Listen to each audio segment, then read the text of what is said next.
Hello there, my name's Card. I'm a long-time progressive community organizer and activist, and here on my YouTube page, I make simple videos about things I'm interested in, which is frequently left-wing political stuff. A little while ago, I made a video briefly talking about the importance of recognizing reactionary dog whistle messaging.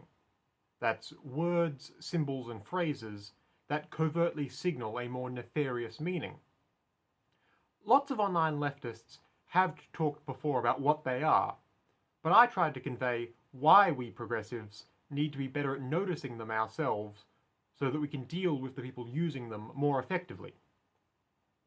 In that video, which I'll also link at the top of the description if you want to see it, I make the case that while the dog whistles the far-right uses do change pretty quickly, it's actually not that difficult to catch on to what they are if you know where to look.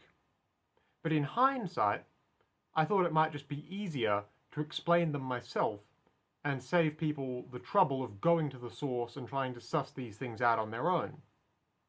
Therefore, beginning now, I'm going to start making a series of videos called Dog Whistles 101 that will briefly explain what each of these covert terms and jokes are so that people interested can more easily be on the lookout for them.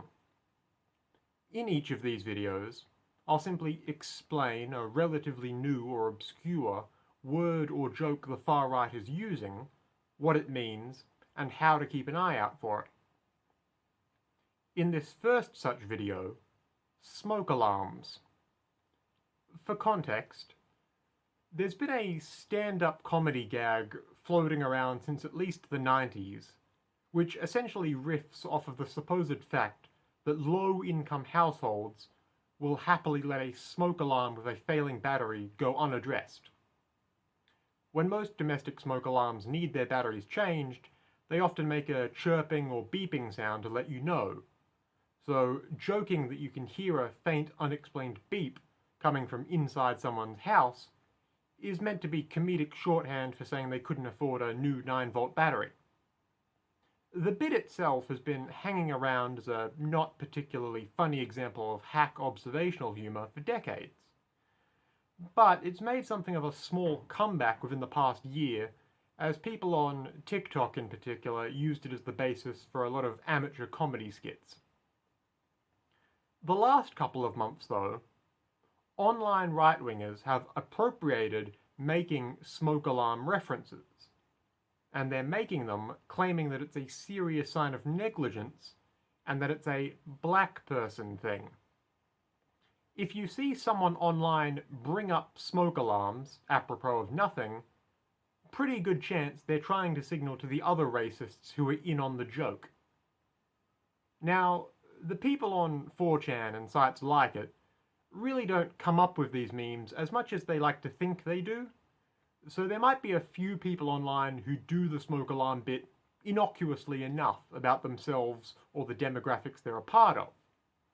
And there is something of a culture of self-effacing humor in a lot of online spaces. But realistically, the only people still going on about this old stereotype at this point are the image board reactionaries who have turned it into a racial thing. Just remember, no one makes racialized jokes accidentally. And the whole point of a dog whistle is that it seems like some harmless dumb thing to people who aren't in on the know. Go to Twitter right now, search smoke alarm or smoke detector, and have a think about what you see. Those are racists playing with their new monthly joke. And I guarantee, in a couple months' time, it's going to be on the bigger sites with older user bases, like Facebook, and people will be acting like they're slick for secretly being racist by parroting the smoke alarms bit. And when you inevitably get right-wing commentators and outlets running headlines like, "The loony left thinks smoke alarms are racist," don't give them an inch. They know what they're doing, and so do we. That's all I've got to say on the topic today, but just keep it in mind. Knowing is half the battle. Once again, my name's Card.